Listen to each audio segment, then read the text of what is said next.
There are many ways to play Fallout 4. The options are almost limitless, but today we will push the game to its limits by asking the question, can you beat Fallout 4 as a cannibal?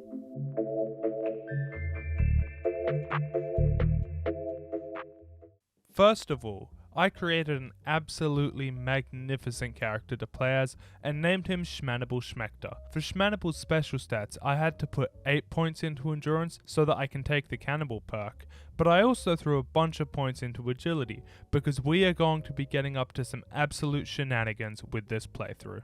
With that done, a man on the TV told me that the bombs are coming, so I put my high agility to good use by ditching my family because I am getting into that vault. Then the big explosion exploded and the good people of the vault froze me because if I'm being honest with you, I needed to be frozen. I woke up just in time to see Baldy shoot my wife and steal my son.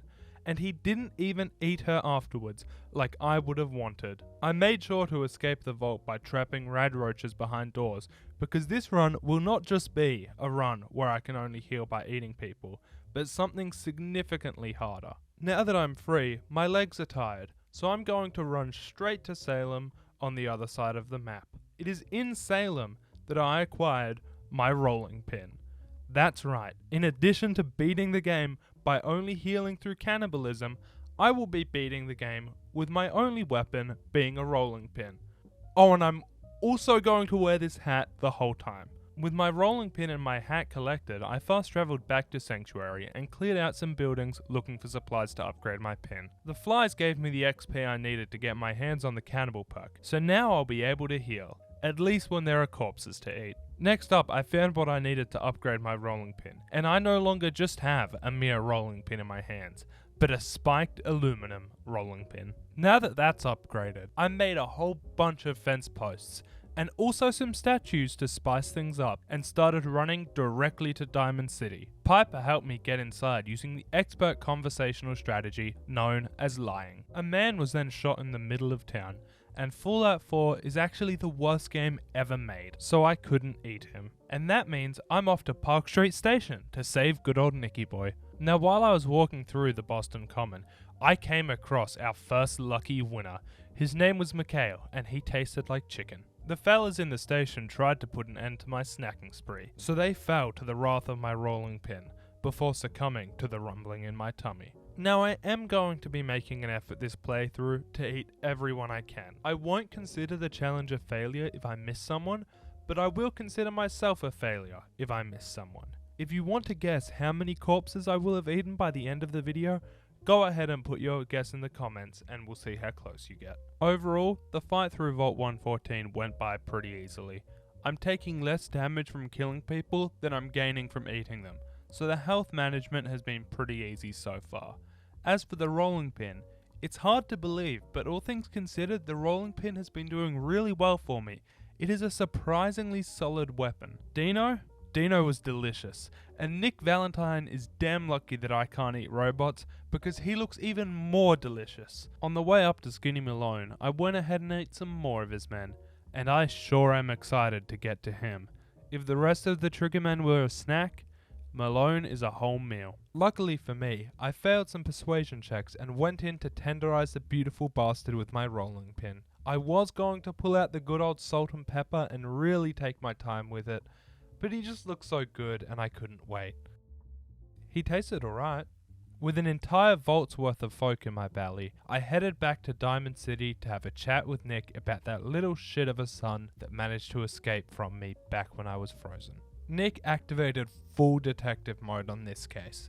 I could literally see the gears turning around in his head when he figured out that the guy that looked like Kellogg that kidnapped my son was in fact Kellogg. Now that the Valentine Detective Agency has worked its magic once again, I just need a key for Kellogg's house to be let in. Now I was going to smash cut to eating the mayor here, and it would have been great, but Fallout 4 is the worst game ever made, so I can't do that.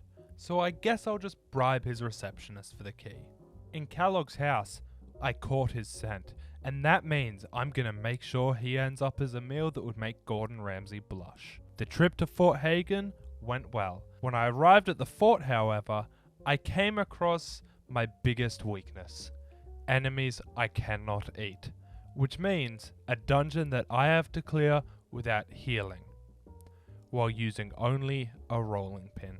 I managed to get through a decent chunk of it, but my health bar was going down, and I don't have a way to make it go up, nor do I have a way to deal damage without being close enough to the synths to smell their batteries. Then, I came across a hallway. What hallway, you ask? It is the hallway. The one I see when I close my eyes. The one that haunts my nightmares.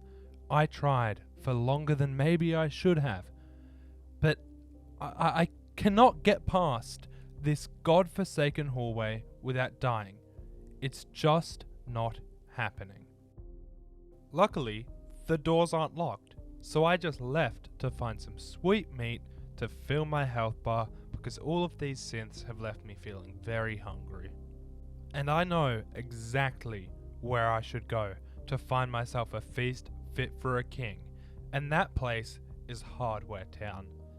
The raiders there were incompetent enough that I was able to take them out without worrying about my whole one health situation. But the raiders aren't what I came for. There is a magnificent pit full of corpses just waiting to be eaten at the back of the store.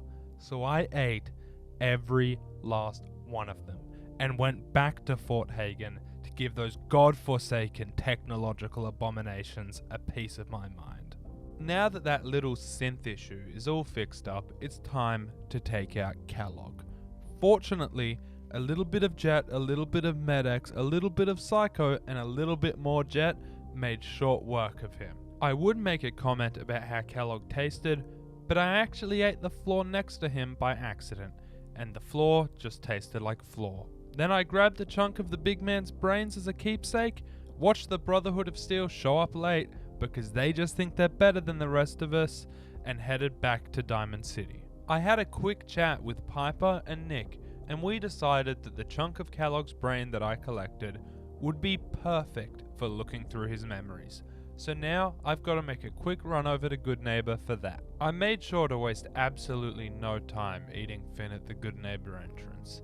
He was absolutely delicious. Tasted like cigarette butts and warm milk. Dr. Amari hates me and wants me to die, so she's making me go through Kellogg's memories. It was thrilling. I really think that Kellogg's memory sequence is the best Fallout 4 gets. It adds so much replay value and is such a dynamic and interesting part of the game. And really, when you think about, oh thank fuck it's over. The memories told me that I should go to the glowing sea and talk to Virgin about teleporting into the Institute, so that's where I'm going next. I would have gotten myself a radiation suit to get through the glowing sea, but I really didn't want to take my chef's hat off, so I just used some Rad-X and got through like that. And I didn't even run into any spooky monsters on the way to Virgin's cave because I'm just that skilled of a gamer. Virgin was impressed, so he told me that to teleport into the Institute, I'm first going to need a Corsa chip, so I better head over to GreenTech Genetics ASAP to get my hands on one of those delicious chips. I walk through the front door, and I love this place already. Pre-killed corpses sitting right there, ready for me to eat. I mean, it's almost like this Corsa wants me to come after it. Fighting through the gunners on my way up to the top of the building was super easy. The sheer quantity of corpses in this building had me feeling like a god. When you really think about it, I can't be stopped. I'm unstoppable. Just me and my rolling pin, rolling through and eating every poor son of a bitch that gets in our way. It's the good life if I've ever seen it. Anyway, to take care of the Corsa, I did a lot of drugs, just like I did with Kellogg. I killed all of the gunner hostages after that though, because I was hungry, and they looked tasty. And they were. Even better than that, I can eat the Corsa. Tasted a little bit like metal, but it was really good. And the cherry on top, the gunners had another edible synth locked in a room. So I made sure to eat her too, because she looked pretty tasty. With the lightly salted Corsa chip collected, I've got to head over to the Old North Church to get the railroad to decode it. I tried sneaking past the ghouls under the church because I'm honestly not a violent person and don't want to kill anyone that I don't have to. I made a deal with the railroad that I won't eat them if they decode the Corsa chip.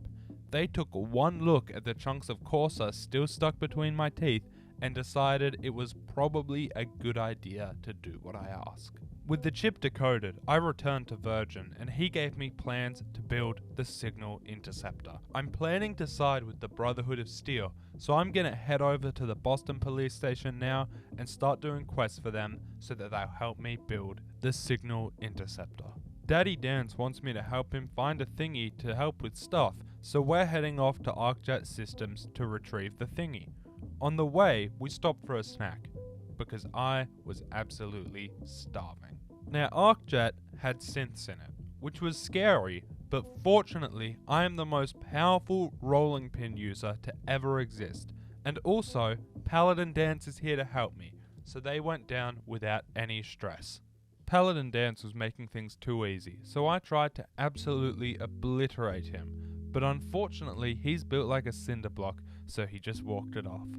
After trying to introduce Dance to God and failing, all that's left to do is take out a couple more synths and take the thingy for the glory of the Brotherhood. Dance was super proud of me, so he decided that I get to go on the super cool vertibird for only the most important people. I nearly started shooting at things with the minigun. Luckily, I didn't, because that kind of would have failed the rolling pin only component of this challenge. Up on the Pridwin, I had a chat with Lancer Captain Cowles, and of course, Elder Maxon.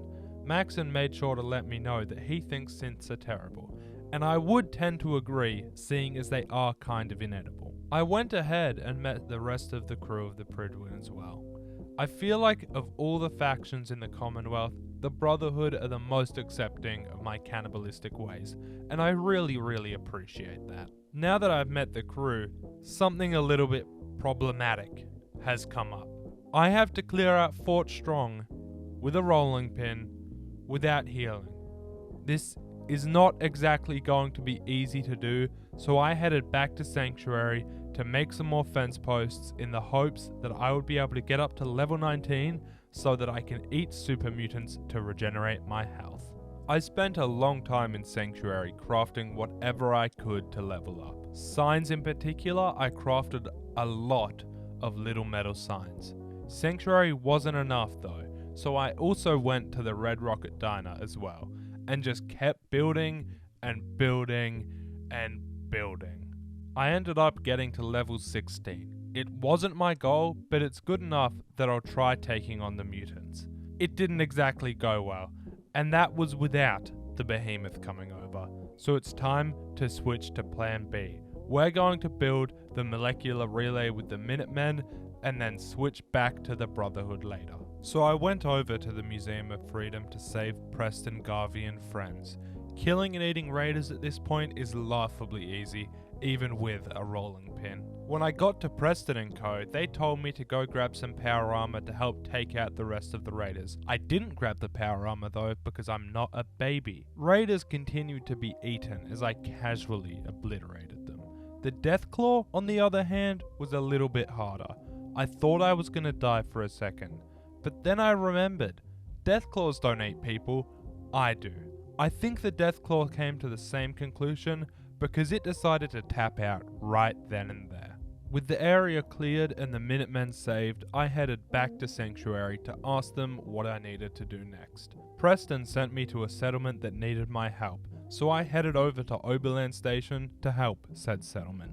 God showed his mercy to me on this day, for the settlers sent me to deal with raiders, which means I can just eat them. So that's what I did. I ate every raider at the federal ration stockpile. There were a lot of them too. It wasn't some pathetic little raider outfit that only raids caravans. This was essentially an entire army of raiders that I put in my belly. They were good as. The settlers at Oberland Station no longer need my help, so that means I'm the general of the Minutemen, and as such I can command the Minutemen to build a molecular relay. Sturgis agreed, so he had a look at the blueprints Virgin gave me and told me that he could build it. And by him building it, he meant me building it. So I built it. I'd made sure to store all the parts I'd need earlier, so sourcing the materials for the build was all too easy. With the relay built, all that's left for me to do is to tell Sturgis to teleport me. He took his time, but I sure did teleport, and now I am inside the Institute. It's a pretty cool place, but I'm still gonna blow it up later. Father does look a lot like his daddy though, so I'm gonna go ahead and meet all the department heads for him. Definitely not, because I love free XP. They have got to be the foremost boring people I have met in my entire life, but I hit level 18, so it was worth it. Now I haven't hit the level 19 that I was hoping for, but I'm gonna go ahead and take care of Fort Strong anyway. I used a stealth boy to take out a few mutants, and then just use my God-given gaming talent to deal with the last few. This leaves me with the behemoth. Obviously, I'm going to need to find a way to cheese this fight, because there is no way I can just casually kill it with a rolling pin without healing. My first strategy was just to get all chemmed up and beat the shit out of him with my rolling pin. That didn't work. So now we've got to figure out something else. First issue is that I am on very low health already, so I've got to run back to Nordhagen Beach to casually kill and eat the people living there to absorb their life essence. Now, because I don't want to spend the next hour of my life dealing chip damage to the behemoth and running away, I came up with a much better plan. I can sneak up behind it and do a big chunk of sneak attack damage, run away a little bit, fast travel back to the dead settlers, and sneak attack the big bastard again. It wasn't the most elegant solution, but it worked, and the big green fella is dead. I really wish I could eat him. He looks so tasty, I'm going to cry. Anyway, with the behemoth out of the way, clearing out the mutants inside the fort itself was pretty easy. All I had to do was pop some buff out for the extra health and lean on my VATS and stealth damage to take them out. Dance acknowledged my efforts, and I went back to the Pridwin to report in with Maxon. He asked me to get the data scanner holotape that Sturgis made me put in the Institute's computer to Proctor Ingram. So I did that.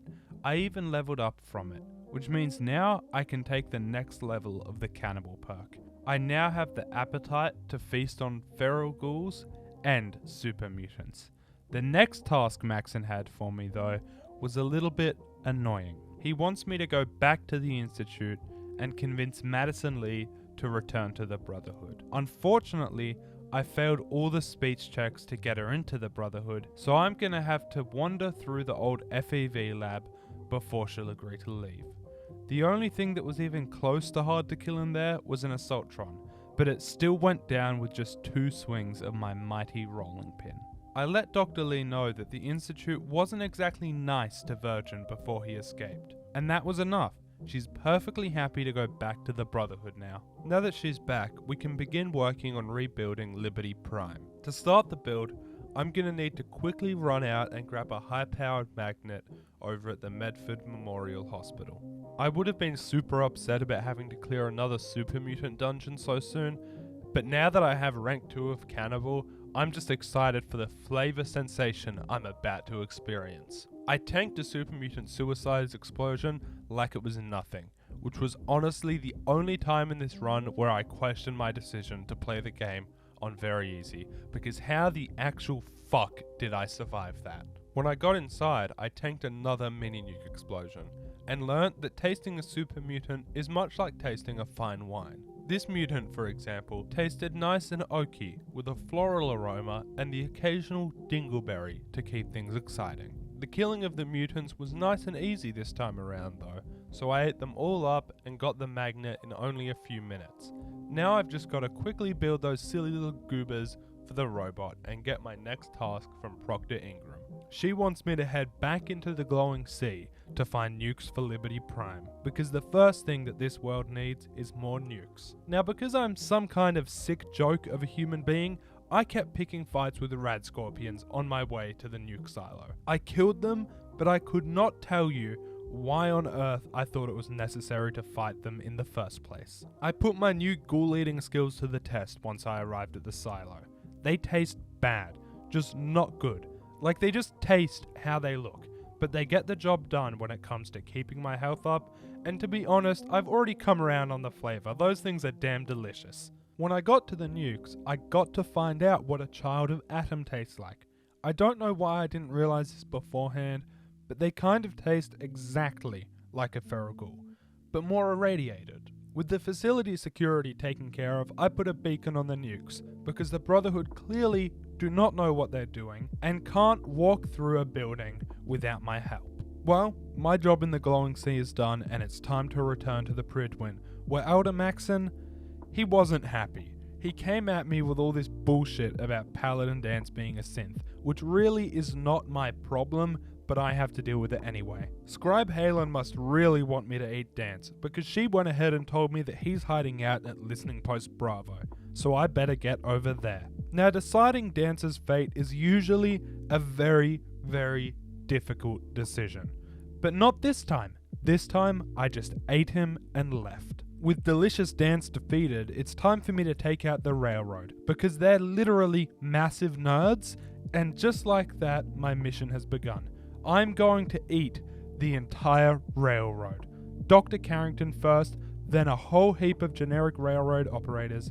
They all tasted lovely. The rolling pin really did a lot of heavy lifting here, tenderizing them for me, and it was so worth it. Deacon and Tinker Tom thought that they could escape their fate by hiding in a corner together like disgusting little cowards. They could not have been more wrong. I finished up my meal at Railroad HQ with this guy, reprogrammed Pam, and went straight back to the Pridwin. To finish building Liberty Prime, the last thing I need to do is head to Mass Fusion with Proctor Ingram to fetch a beryllium agitator. I sat in the vertibird for a very long time, waiting for it to land, because I am not allowed to use the minigun. It took 2.5 minutes, but the game did eventually let me jump out. I took out a bunch of synths and then went down the elevator into Mass Fusion. I really want to avoid fighting as much as I can on my way down to the reactor, because I won't be able to get any health I lose back. So I made sure to repair the elevator when it broke so that I could have a nice, relaxing trip down to the reactor level without losing all of my health. Down at the reactor, a tragedy took place. I'm gonna need to take off my chef's hat to get into the reactor. I tried to use just Rad-X, but it's not strong enough for this. So I just put on a rad suit and grabbed the agitator as quick as I could so that I can change back into my beautiful chef's hat. I was concerned about having to take out a sentry bot, but I kind of killed it in one hit, so I think we're gonna be okay. The Assaultrons weren't much harder than the sentry bot, and with them dealt with, all that's left for me to do here is leave, so I left. Back at the airport, I put the beryllium agitator into Liberty Prime, turned him on, and started the march towards the Institute. I mostly stayed back and let Prime deal with the enemies, because I know my opportunities to heal during this attack will be scarce. The game bugged and let me eat a pile of ashes on the way though, so that was pretty awesome. I love Fallout 4. It is the best game ever made. At the CIT ruins, the Brotherhood killed all of the synths for me, and we headed down into the Institute. I ran past all of the defenses on the way into the main area because I really just don't feel like dealing with them right now, especially when I can't even eat them afterwards. Now that I'm inside the Institute, I've discovered that Fallout 4 is the worst game ever made, so you can't eat the gorillas. But fortunately, there are scientists and courses around that are perfectly edible. To open the doors to the Institute's reactor so that I can blow it up, first I need to go talk to Father to lift the lockdown. Instead of talking to him, I just ate him and disabled the lockdown myself. With the lockdown disabled, I sprinted over to the reactor room and started chewing my way through security. They tasted like victory. And with the guards taken care of, I ate my 246th and final corpse, placed a bomb on the reactor, and got teleported to the teleporter. But before I can leave, I have to inform the synth child that I don't love it and I never will. With the child abandoned and a bomb on the reactor, I stepped into the relay, teleported out of the Institute, and nuked the shit out of half of Boston. And that is how I beat Fallout 4 as a cannibal.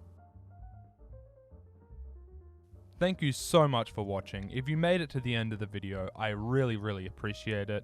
Make sure to like the video if you liked it, and subscribe if you want more. Goodbye.